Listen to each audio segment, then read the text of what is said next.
क्या नायब सैनी राजकुमार सैनी द्वारा फैलाए गए जहर को कम कर पाएंगे? राजकुमार सैनी को पार्टी से क्यों निकाला गया?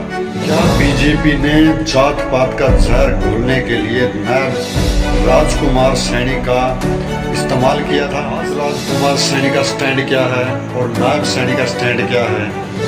सभी सवालों के जवाब जानने के लिए देखिए पूरी video. Local news Haryana channel देखने वाले सारे दर्शकों को राम राम भाई।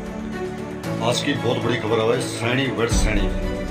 एक होया था राजकुमार सैनी 8 साल पहले और एक है नायब सिंह सैनी जो आज सीएम है हरियाणा के, एक वो है। तो दोनों में क्या अंतर है, पहले ये वीडियो देखिए। एक धंधा है, कम बोलो। भूले साहब ने सुनो जी, क्यों जी इतना तगड़ा नहीं तगड़ा बोलेंगे भाई, बिल्कुल बोलेंगे। सही सवाल पूछ, ये बात है बीजेपी पार्टी का है। ओके, बताओ, जवाब दो सर। तो बीजेपी कहे कराती हमने छोड़ दी।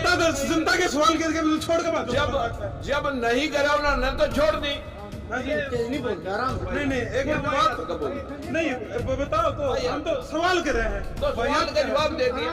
तो है जी गेल बैठ लिखो आज हो मैं सवाल पूरे पूछ लूं। चलो भाई आजा आजा भाई। हमेशा दलित पिछड़े की बात करे जाओ, करया के आज तक आपने आप एमपी रह लिए। आपने करया के करके दिखा कि मैं करया तो होगा। ब्राह्मणा के खिलाफ आप बोलने लग रहे हो, भगवाना के खिलाफ आप बोलने लग रहे हो, जाटा के खिलाफ आप पहले हो। जाट आंदोलन में आपका कुछ छवि सी बनी है, अगर जाटों के खिलाफ है, ब्राह्मणों के खिलाफ है, और आप बना रहे हो राजनीतिक पार्टी वाले तो इकट्ठा चलना चाहिए। आप जो दो बड़े समाज हैं उनके खिलाफ आप हो गए। लोगों को अंधविश्वासी बना करके इस देश को गर्त में उतार रहा है अंधविश्वास के जरिए अपनी रोटी ठगने के लिए। मैं उस मनुवाद एक मिनट जी बाबू जी आराम से, हमने पर्सन कर लेने दो किया कि जो धर्म किसी को नीचे और अपने आप को श्रेष्ठ बनाता हो, धर्म नहीं धंधा। दोस्तों, आपने ये वीडियो देख ली होगी और आपने देखा होगा 8 साल पहले राजकुमार सैनी ने खट्टर साहब के कहने पे कितना बड़ा जहर घोड़ा था जाति पाति के प्रति। यानी राजकुमार सैनी ब्राह्मणों के खिलाफ भी बोलते थे और जाटों के खिलाफ भी बोलते थे।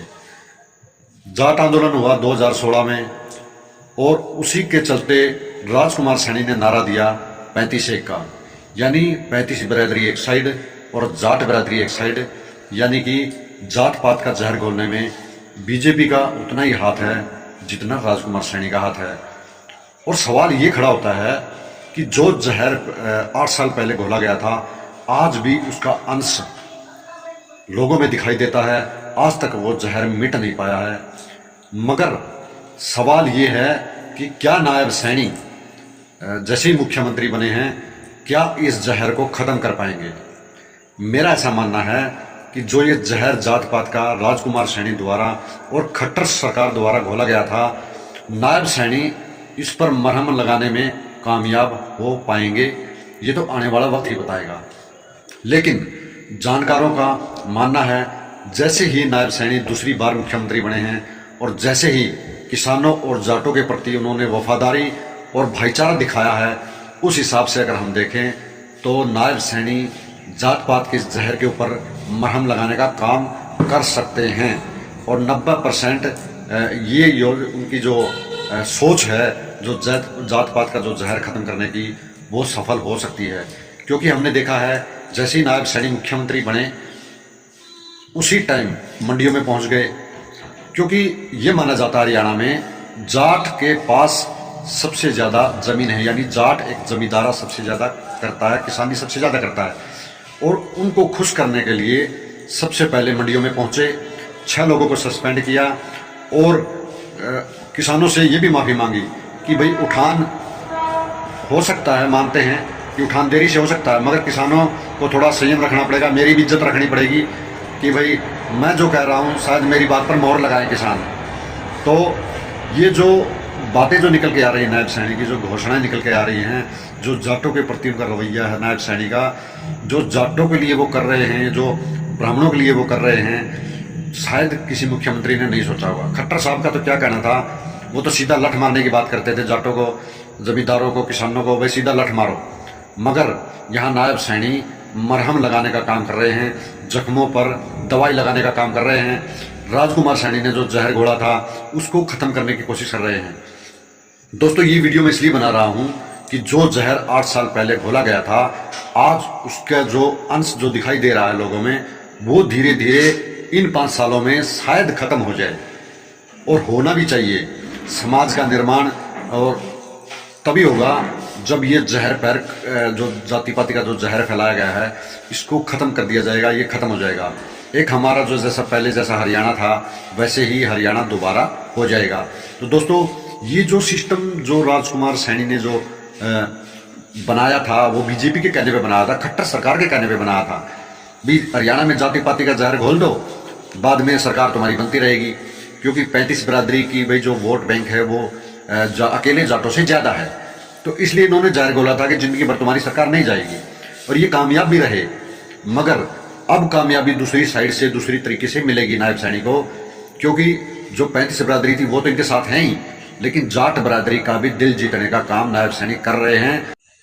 जो काम अभी 10 दिन के अंदर हुआ है, शपथ लेने तक जो नौकरियां दी हैं, जो घोषणाएं की हैं, 35 बिरादरी के साथ साथ नायब सैनी ने जाटों का दिल भी जीत लिया है। और दोस्तों जो ये नायब सैनी जी हैं, ये शायद जो दुख दर्द जाति पाति का जो जहर लोगों ने झेला है, मेरे हिसाब से उसको कम करने में बहुत हद तक कामयाब रहेंगे। जो जाटों का दिल जीतने वाली बात मैं कह रहा हूँ वो इसलिए कह रहा हूँ, जो 750 किसान शहीद हुए थे उसकी बीजेपी जिम्मेदार थी, जिम्मेदार है और जिम्मेदार रहेगी।